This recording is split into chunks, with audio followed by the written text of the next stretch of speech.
نبی پاک علیہ السلام کے طریقے پر جو بندہ چلتا ہے نا، جو حضور کے طریقے پہ چلتا ہے، وہ اللہ کا محبوب بن جاتا ہے۔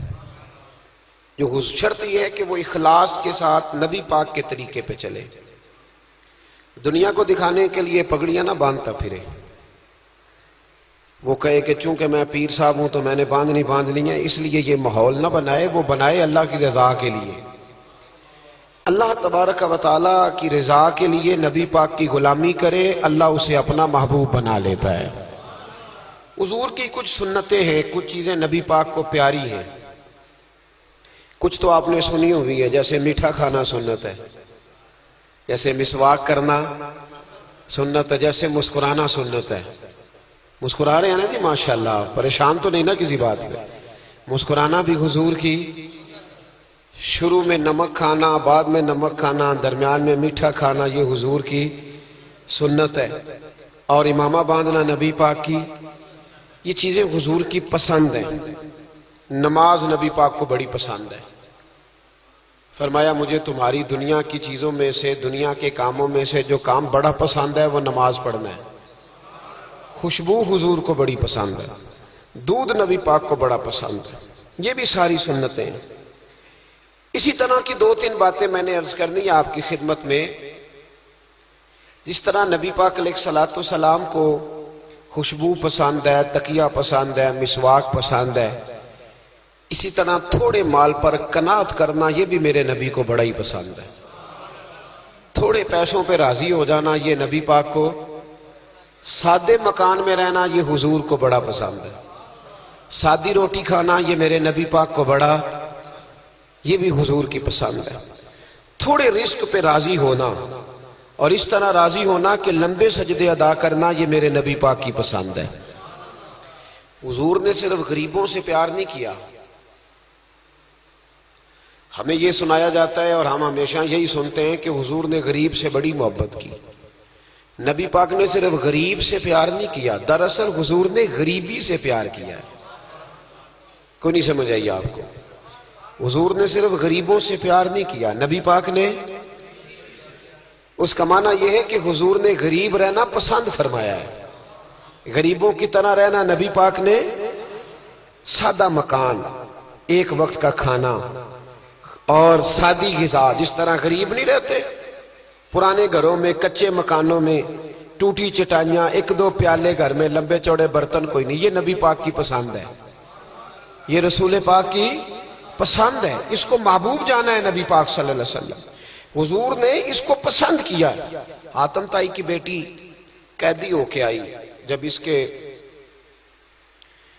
قبیلے پر، اس کے علاقے پر مسلمانوں نے حملہ کیا تو حاتم طائی کا جو بیٹا تھا عدی بن حاتم، وہ اپنی بہن سے کہنے لگا ہمیں پتہ ہے ہم مسلمانوں کا مقابلہ نہیں کر سکتے تو بھاگ جانے میں بہتری ہے، چلو بھاگ چلتے ہیں۔ تو بہن کہنے لگی بھائی تو نے بھاگنا ہے تو بھاگ جا، میں سردار کی بیٹی ہوں، میں قوم کے ساتھ جیوں گی، قوم کے ساتھ مروں گی، تو نے بھاگنا ہے تو بھاگ جا۔ عدی بھاگ گئے ڈر کے۔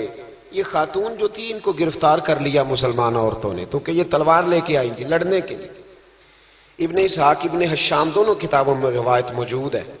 یہ خاتون کہتی ہے کہ میں نے بڑے تگڑے سوال تیار کیے، کیونکہ معاذ اللہ ثم معاذ اللہ میرا خیال تھا وہ نبی نہیں، وہ بادشاہ ہیں، وہ ایک اسٹیٹ کے سربراہ ہیں، وہ حکمران ہیں، میں معاذ اللہ نبی نہیں۔ میں نے بڑے تگڑے سوال تیار کیے اور میں اپنے آپ سے کہہ رہی تھی میں ایسی ایسی باتیں کروں گی مسلمانوں کے نبی سے کہ انہیں جواب نہیں آئے گا، معاذ اللہ ثم معاذ، نقل کفر نہ باشد۔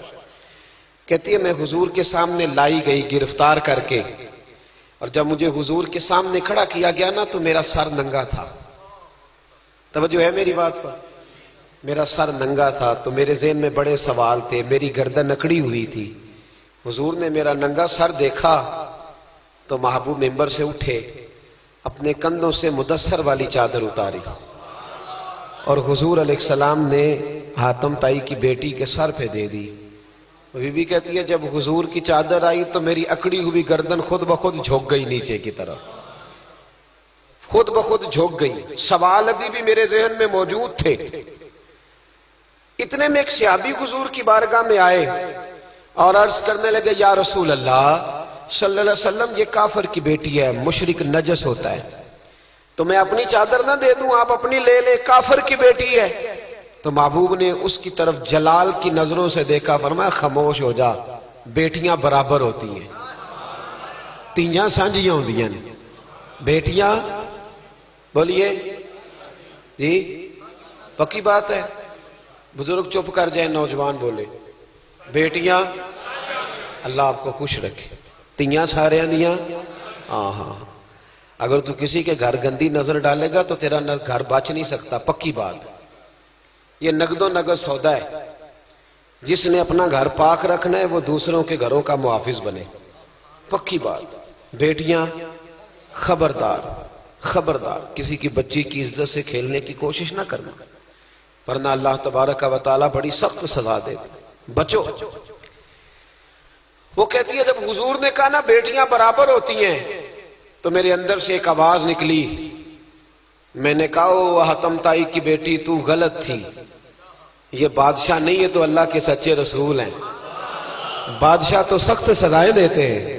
کہتے ہیں حضور میرے قریب آئے اور آ کے کہنے لگے تو سردار کی بیٹی ہے، تیرے باپ میں اچھی خصلتیں پائی جاتی تھی، بتا تیرے ساتھ کیا معاملہ کروں، کیا معاملہ، یہ حضور کی پسند ہے، کیا معاملہ کروں؟ تو کہنے لگی میں چاہتی ہوں مجھے آزاد کر دے۔ کہتی مجھے امید نہیں تھی، حضور کہیں گے ٹھہر جا، بیٹھ جا، بات کرتے ہیں، مشاورت ہوتی ہے، پھر اس کے بعد کوئی فیصلہ ہوتا ہے، کہا آزاد کر دو۔ کہتی حضور نے میرے کہنے پر فوراً ہی اگلا جملہ ہی نہیں کہا، فرمایا جا تو آزاد ہے۔ کہتی ہے میں نے ایک جملہ اور کہا، میں نے کہا میں اکیلی نہیں جاؤں گی، سارا قافلہ آزاد کرو، اب تنگی یہ داماں پہ نہ جا اور بھی کچھ مانگ، ہے آج وہ ماہل باتا اور بھی کچھ مانگ۔ کہنے لگی اکیلی نہیں جاؤں گی، سارا قافلہ سارا قبیلہ آزاد ہو۔ حضور نے فرمایا تو پتہ نہیں کیا سوچ رہی ہے، تو جہاں آئی ہے وہاں سے خالی جاتا ہی کوئی نہیں، سارا قافلہ۔ حضور نے فرمایا بھی اس کے قبیلے کو کھانا بانا کھلاؤ اور سارے ہی آزاد کر دو۔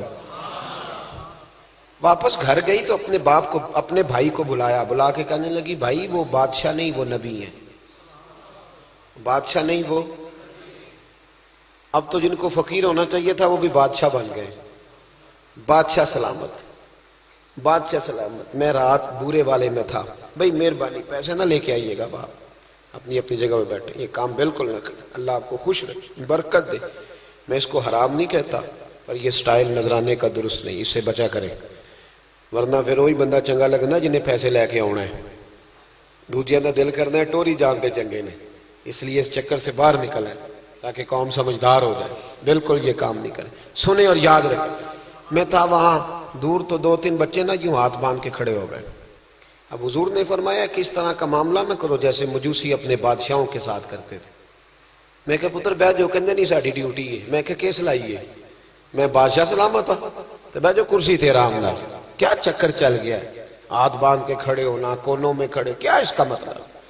ادب آداب ہیں کرنے چاہیے، لیکن کیا لوگوں کو سزا ملی ہوئی ہے کہ وہ بیچارہ جو غریب آدمی ادب آداب صرف اس کی ذمہ داری ہے؟ ماڑا آیا تو پیر صاحب نے ادب پہ لگا دیا اور تگڑا آیا تو خود ادب کرنا شروع کر دیا، یہ کس قسم کا تماشا ہے؟ یہ کوئی طریقہ نہیں، ادب آداب ہونے چاہیے لیکن غریبوں کو سزا، انہیں سزا نہ دو اگر بیچارے آ گئے ہیں تمہارے آستانہ عالیہ پہ۔ بہرحال آمدام برسر مطلب کہنے لگی میں دیکھ کے آئی ہوں جو بادشاہ نہیں نبی ہیں، تو ادھی کہنے لگا میں عورتوں کی باتوں پہ یقین نہیں کرتا، میں خود جا کے دیکھوں گا۔ میں نے کہا غریبی میرے نبی کی پسند ہے، حضور نے اللہ سے غریبی مانگ کے لی ہے، کہا یا اللہ مجھے زیادہ پیسے نہ دینا، ایک وقت کی روٹی دینا۔ اور حضور فرماتے رب نے اختیار دیا ہے، اگر میں چاہوں تو خود پہاڑ سونے کا بن جائے اور میرے ساتھ چلا کرے، پر میں نے اللہ سے زیادہ دولت مانگی۔ او بھائی دولت بڑی پیاری ہوتی تو سب سے زیادہ میرے نبی کی تجوریوں میں ہوتی۔ حضور نے دولت بانٹی ضرور ہے لیکن حضور نے اس سے پیار، یاد رکھے ہم تو پاگل ہو گئے پیسوں کے پیچھے بھاگ بھاگ، جو سڑک پہ ادھر جا رہا ہے وہ پیسے دینے جا رہا ہے، جو ادھر جا رہا ہے وہ لینے جا رہا ہے، پیسے کا ہی چکر ہے سارا، پیسے کا ہی چکر ہے، پیسے۔ ایک صاحب نے فون کیا کہنے لگے کو ٹائم دے دیں، تو میں نے کہا بس یار وقت تھوڑے دے دیں، کہتے تو خوش کر دیں گے۔ میں کہ مثلا تو کی کرے گا؟ کہتے جننے پیسے کہو گے لب جائیں گے۔ تو میں نے کہا یار ہر ایک کو بکاؤ مال نہ سمجھا کر، ہمارا بہت زیادہ ریٹ ہے، تو دے ہی نہیں سکتا۔ کہنے لگے کون دے سکتا ہے؟ میں نے کہا دنیا میں کوئی بھی نہیں دے سکتا، ہمارا ریٹ ذرا زیادہ ہے۔ ہم نے اگر ریٹ مانگنا ہوا تو قیامت کے دن غوث اعظم جیلانی سے جا کے مانگیں گے، یا ان سے مانگیں گے جن کے نام کی دہائی دیتے رہے ہیں، تعریف مصطفیٰ کی کرے اور نتیجہ ہم دنیا داروں سے مانگیں، انہی سے لیں گے نتیجہ جن کے قصیدے ساری زندگی گائے ہیں۔ ہاں تو اس لیے چکر سے باہر عام دام برسرے مطلب ادی کہتے ہیں کہ میں خود جاؤں گا پھر جا کے دیکھوں گا۔ ادی مدینے آئے دیکھنے، اور جب بندہ کسی کو دیکھنے آتا ہے تو تنقیدی نظر سے آتا ہے۔ کہتے ہیں میں مسجد نبی میں پہنچا تو کچی زمین پر غلاموں کے ساتھ، ادھر دیکھو یہ بھی تو حضور کی سنت ہے نا جی۔ حضرت ابو ہریرہ صحیح سند کی حدیث بخاری میں فرماتے ہیں حضور کے ساتھ ایک سفر میں تھا، نبی پاک علیہ السلام نے فرمایا کھانا نہ پکا لے، حضور پکا لے، فرمایا تو گوشت لے آ، تو اس طرح کر مسالہ جات تیار کر لے، تو فلاں چیز کر لے۔ آخر میں حضور فرمانے لگے میں لکڑیاں کٹھی کر کے لاتا ہوں جی۔ اللہ کرے پیرانو حدیث زبانی یاد ہو جائے، آمین تے آکھیا جی۔ میں لکڑیاں کٹھی کر کے لاتا ہوں، لکڑیاں۔ عرض کی یا رسول اللہ ہم کر دیں گے، تو محبوب نے فرمایا سارے کٹھے نہیں جا رہے، کوئی عرض نہیں میں بھی لے آؤں گا۔ تو فرماتے حضور اٹھے اور لکڑیاں کٹھی کر کے لائے۔ جب مسجد نبوی شریف بن رہی تھی تو جناب ابو ہریرہ فرماتے ہیں میں 3 اینٹیں اٹھا کے لا رہا تھا، اللہ کے رسول 7 اینٹیں اٹھا کے لا رہے تھے، 7 اینٹیں۔ چودھری صاحب آپ روز آ کے کہہ دیتے ہیں قاری صاحب مسجد دی صفائی نہیں ہوئی، تو نہیں کر سکتا مسجد دی صفائی؟ کیا سمجھتا ہے تو اپنے آپ؟ صدر بننے کا کیا مطلب ہوتا ہے کہ بندہ روب ڈالنے لگے؟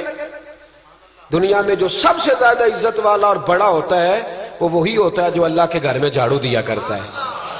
کیا لوگوں نے معیار بنا لیا ہے؟ یہ معیار ہے، جو قوم کا بڑا ہوتا ہے وہ قوم کا خادم ہوتا ہے۔ ادی کہتے ہیں میں مدینے آیا تو میں نے نبی پاک علیہ السلام کو غلاموں کے ساتھ کچی زمین پہ بیٹھے دیکھا، اور غلام بھی کون؟ ایک طرف حضرت بلال حبشی بیٹھے اور دوسری جانب حضرت عمار بن یاسر بیٹھے۔ کہتے ہیں حضور بیچ بیٹھے، کھانا کھایا جا رہا ہے، اور حیران میں اس وقت ہوا جب اسی پلیٹ سے نبی پاک بھی کھا رہے ہیں اور بلال حبشی بھی کھا رہے ہیں ساتھ بیٹھ کے حضور نے۔ ادی کہتے ہیں میرے دل پہ چوٹ لگی، میں نے کہا نہیں یار یہ بادشاہ نہیں، یہ بادشاہ جو اس طرح غریبوں کے بیچ بیٹھ کے روٹی کھائے۔ ہمارے تو بادشاہ غریبوں کے حق میں تقریر کرتے ہیں نا، ویسے ان سے پوچھو کہ اس گاؤں سے ڈنگے کا کرایہ کتنا ہے، اور پھر ڈنگے سے لالے موسے کا کتنا ہے، ان کو کوئی پتہ نہیں۔ ان چودھریوں کو بچوں کو کھڑے کر کے پوچھو کبھی چنے کی دال کا بھاؤ کیا ہے، کدی آندھی ہوئے تو پتا ہوئے نا، ان کو کیا پتا؟ ان کے گھر میں تو آ جاتی ہے، اللہ جانے کہاں سے آتی ہے، ہم بدگمانی نہیں کرتے۔ لیکن حضور ایک پلیٹ میں کھانا کھا رہے۔ ادی کہتا میں سمجھ گیا یہ بادشاہ نہیں۔ پھر میرے دل میں شیطان نے وسوسہ ڈالا، میں نے کہا مسجد کچیا ہو سکتا ہے، مکان بڑا پکا ہو، بنگلہ بڑا عالی شان ہو۔ حضور کی عادت مبارکہ تھی جب کوئی مہمان آتا تھا تو یا مسجد میں اصحاب صفہ کے ساتھ رکھتے تھے یا کسی صحابی کو دے دیتے تھے، وہ اپنے گھر لے جاتے تھے۔ ادی کہتے ہیں میں نے جب سلام کلام کیا نا، دل میں خیال تھا کہ گھر بڑا عالی شان ہوگا، تو محبوب فرمانے لگے میرے دل میں خیال ہے، دیکھیے میرے نبی کو اللہ نے کتنا علم غیب عطا فرمایا ہے۔ کہتے ہیں میرے دل میں خیال ہے، مصطفیٰ کریم فرمانے لگے یار تو یہاں نہ بیٹھ، چل میں تجھے گھر لے چلتا ہوں۔ خیال آیا مسلمان نیک و بد پہچان جاتے ہیں، اور محمد آدمی کے دل کی باتیں جان جاتے ہیں صلی اللہ۔ میں بریلی شریف میں تھا تو اعلیٰ حضرت کے بھائی مولانا حسن رضا خان صاحب رحمۃ اللہ علیہ، ان کے پوتے تھے شیخ الحدیث مولانا تحسین رضا خان صاحب، بڑے اچھے شاعر تھے اور نعت کی صنف سے بڑے آگاہ تھے، بڑا عمدہ مطلع کہتے تھے، مزہ آ جاتا تھا۔ تھوڑی سی مجھے بھی دلچسپی رہی شاعری سے تو میں بڑا خوش ہوتا تھا۔ ایک دن میں نے ان سے کہا کہ حضرت جی کو تازہ قطع کہے، تازہ ہونا چاہیے۔ فرمانے لگے چلو 10 منٹ کا ٹائم دو، ابھی کہہ دیتے ہیں۔ تازہ قطع کہا، کہنے لگے علم غیب رسول کے منکر اس حقیقت کو بھول جاتے ہیں، غیب مانا کہ راز ہے لیکن راز اپنوں سے کب چھپاتے ہیں۔ غیب مانا کہ راز ہے لیکن راز اپنوں سے کب چھپاتے ہیں؟ تازہ قطع کہا۔ عدی بن حاتم کہتے ہیں حضور مجھے لے کے چلے، جب نبی پاک گھر کی طرف لے کے چلے تو رستے میں ایک بوڑھی اماں مل گئی، پھٹے پرانے کپڑے، کہنے لگی یا رسول اللہ میں آپ کی طرف ہی جا رہی تھی، ضروری کام ہے۔ تو حضور نے فرمایا چل تو جا رہی تھی، میں خود جو آ گیا ہوں۔ عدی کہتے ہیں چوک میں اس بوڑھی نے حضور کو کھڑا کر لیا۔ کبھی دیکھے آپ نے اپنا وزیر چوک میں کھڑا؟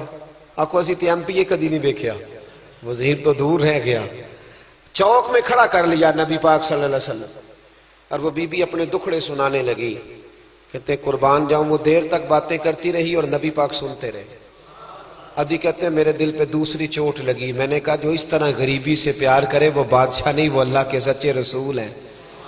حضور مجھے گھر لے گئے، جناب سیدہ طیبہ طاہرہ حضرت عائشہ صدیقہ رضی اللہ تعالی عنہا کے حجرے میں، اور حضور جب اندر لے گئے تو ایک چٹائی پڑی ہے کھجور کی چھال کی، وہ بھی پھٹی ہے دو جگہ سے، ایک مٹکا، دو پیالے، ایک تکیہ جس میں کھجور کی چھال بھری ہوئی ہے۔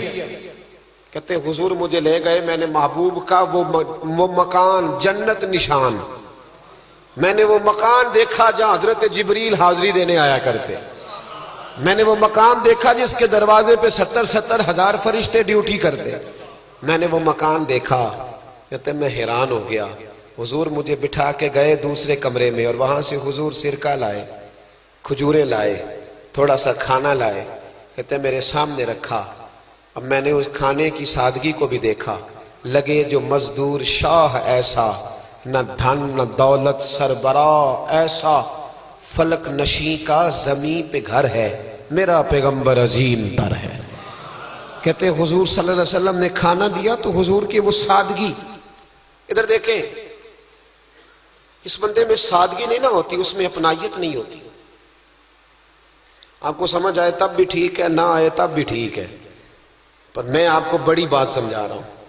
جس میں سادگی نہیں ہوتی اس میں اپنائیت، وہ تو دیکھتا ہے کہ اس کے کپڑے اس قابل ہے کہ نہیں، میرے سینے سے لگ بھی سکتا ہے کہ نہیں، اس میں اپنائیت۔ جو لوگ سادے نہیں ہوتے ان کے زیادہ رشتے نہیں ہوتے، ان کا لوگوں سے زیادہ پیار، اس لیے کہ وہ تو انتظار کرتے ہیں، کہتے ہیں میرے نال دی جتی پائے گا تو میرے نال ٹرے گا۔ جو سادے ہوتے نا، سادے جو لوگ غریب پرور ہوتے، ان کے رشتے بڑے پیار، بڑا محبتیں بڑی، زمانہ ان سے بڑا وابستہ ہو جاتا ہے، اس لیے کہ وہ لوگوں کے قریب آ جاتے ہیں، وہ نیچے اتر کر لوگوں سے ملتے گلتے، وہ یہ نہیں دیکھتے میرا قد کتنا بڑا ہے، وہ یہ دیکھتے ہیں یار سامنے والے کا پیار مجھ سے کتنا ہے۔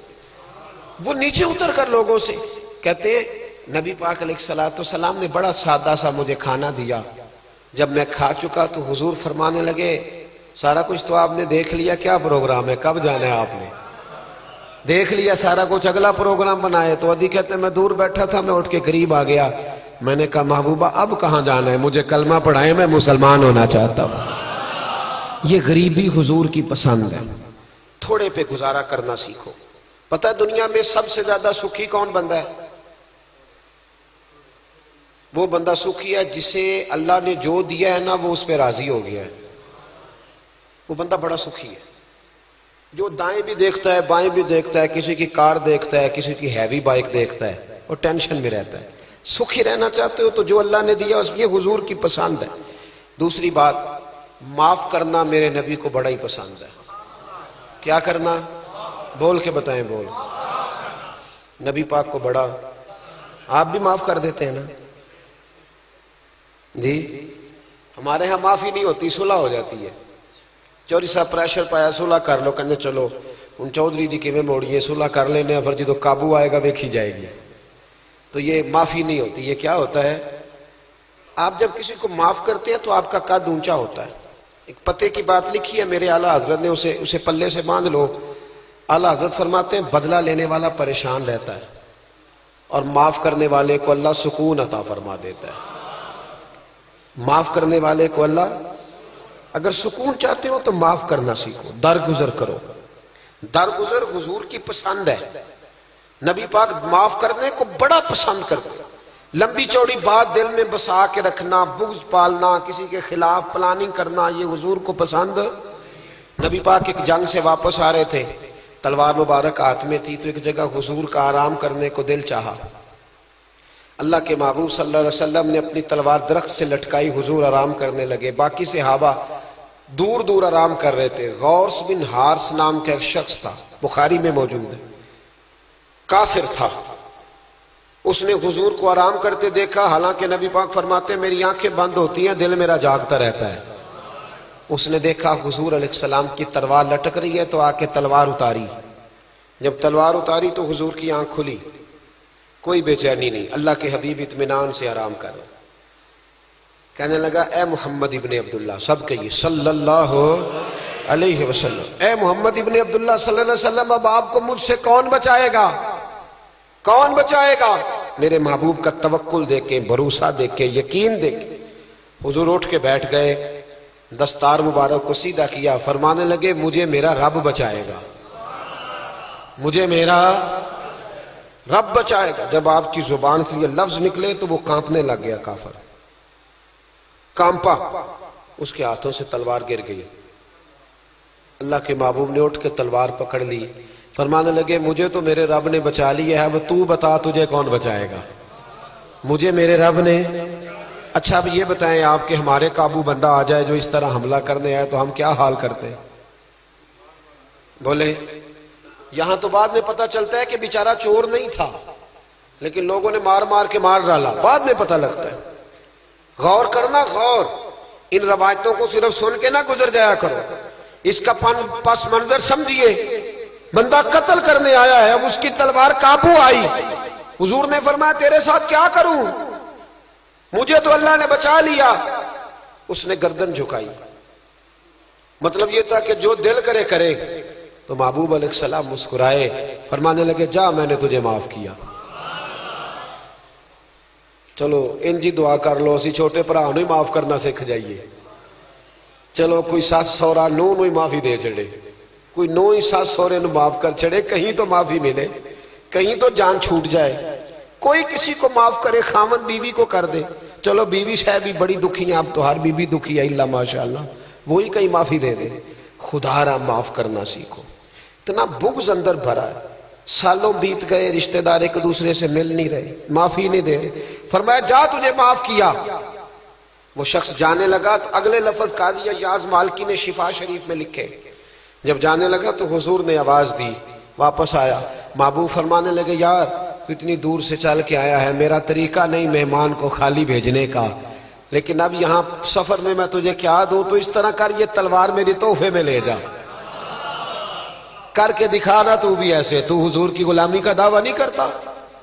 یہاں تو پوری ملت کا نقصان ہو گیا، پر دیندار کہلانے والوں نے ایک دوسرے کو معاف نہیں کیا۔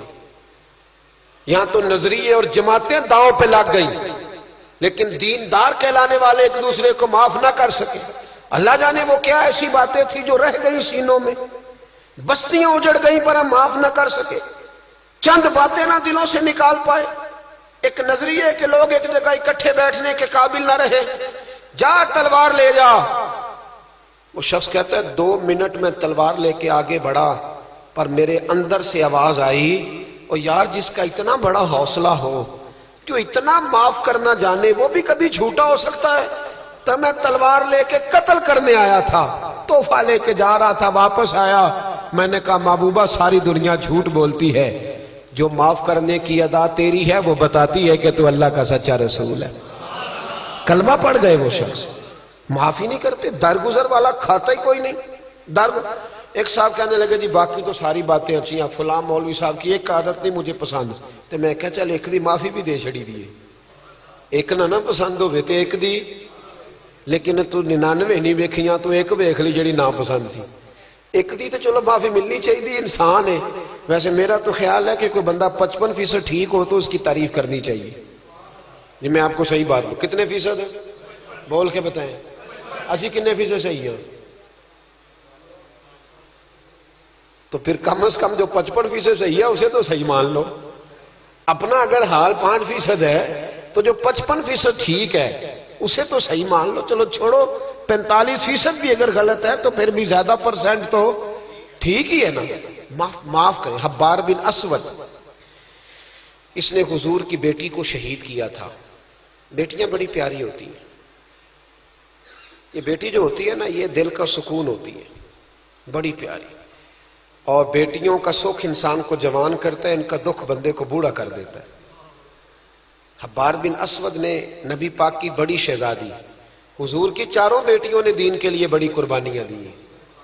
ہمارا تو پراپوگنڈا ہے نا، جدھر دنیا چل گئی بہرحال اس میں کوئی شک نہیں کہ عظمت زیادہ سیدہ فاطمہ کی ہے، پیار زیادہ حضرت فاطمہ سے کیا گیا ہے. لیکن حضور کی بیٹیاں کتنی ہیں؟ بولے. ہمارے ہاں بس وہ نقیب بھی کہتا ہے اور میں پڑھن لگا حضرت فاطمہ دی منقبت، میں کہ پہلیاں تیناں بھی پڑھ ہاں پہلا.